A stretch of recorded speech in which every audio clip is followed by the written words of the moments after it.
All right, we're back with Conversations with MissionX, and today I have Devtan with me, and so we're going to be talking about really like the next generation and what we see there. But I wanted to start off with this. Like, can you share how old you are now? Do I have to? Maybe. 33. 33. Okay. So let me ask you some rapid fire questions. Okay, I wrote some down. What was your favorite song in high school? Backstreet Boys? X Gonna Give It To You by DMX. Okay. All right. What was the most popular TV show on at the time? Saved by the Bell? No.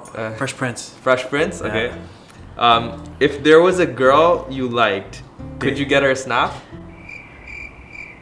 Yes. Yes? Snapchat didn't even exist, I don't think. But if I could. If it did, then you would. Yes. All right. Okay. So all that to say, a lot has changed since that time, Yes. and I think just thinking back on those years, fond memories. But so much changes over time, and right now you got like a generation that's growing up in completely different times. But let me just ask you, what excites you most about this generation?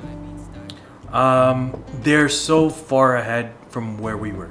Yeah. So it's like you look at them and you see where we were at, and we were just thinking about very just regular stuff, about not even school, it's about hanging out, just like regular high school stuff. These guys are like they're thinking ahead, they're thinking about the future, thinking about how they can impact society, like stuff like that we wouldn't even think about. Yeah. But so they're looking ahead, they're looking at things bigger, and they have more reach, right, with all the social media stuff. Yeah. These kids, they can have more influence in high school than we could ever do with all the stuff we had. Yeah, right? that's actually true. Like, one thing that always excites me about the younger generation is like, so there's a verse in the Bible that says like, even the youths will, get tired and faint, but those who wait on God will renew their strength. And I feel like, if even the youths get tired, right? Like, imagine us, right? We're probably like, oh, it's like way too tired, right? Time to go to bed. Miss my nap. Yeah, it's grandpa time. But really, I feel like the younger generation has all this energy and they have so much potential. And so, like, you shared what excites you about them, but, like, have you, like, and I know you work with young kids a lot. And so my question is, like, what have you seen them do that, like, inspired you, or is like, wow, like, I didn't know that they could do that? Well, it's like for the kids that I work with, not only like in my high school or in like the church, and I think a lot of the things they focus on a lot is like social stuff. Like we wouldn't like stuff, homelessness and things that are on the news and things like on social media that's garnering attention. People talk about it, like kids talk about it, and you're so surprised. Some of the stuff, like difficult things that you think you wouldn't be able to talk to a 13, 14, 15-year-old. Yeah. They're talking about it, right? Yeah. So it's actually pretty intense. Like stuff like that, we would have just brushed it off, ignored it in that age. We didn't care.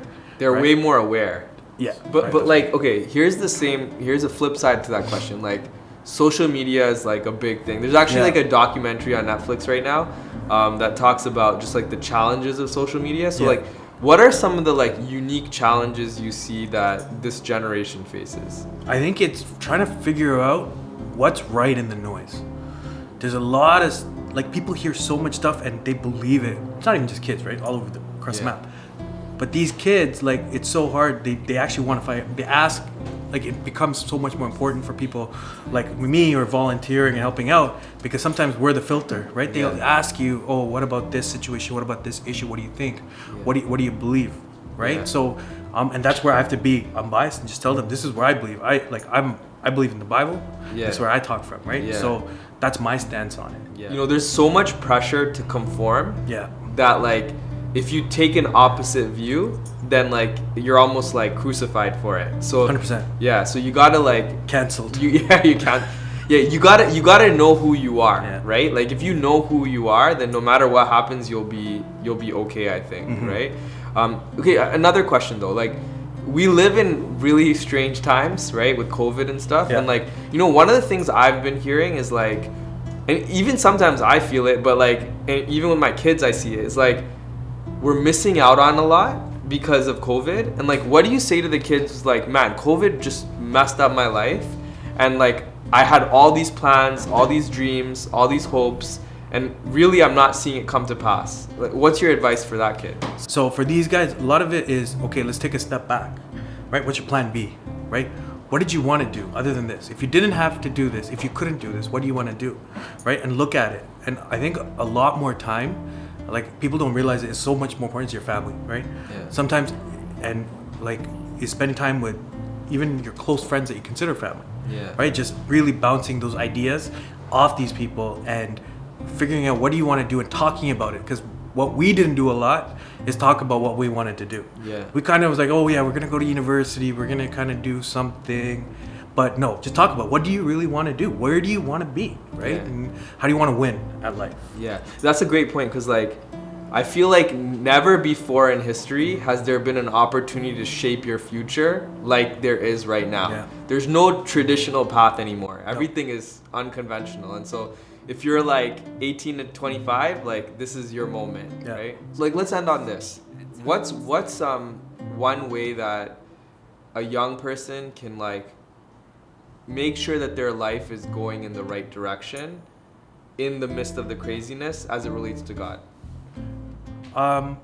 The way I would say it, just remember it's my opinion, right? Yeah. Is really just check yourself in God in what you're doing, right? A lot of times, like people say, oh, I don't talk to God, I don't hear God. You do, you're just not listening, right? Sometimes you ask God, should I do this? He's like, no. And you're like, oh, I didn't hear him, Yeah. right? So it's like more of, okay, what is God saying? And just really just sit back and listen.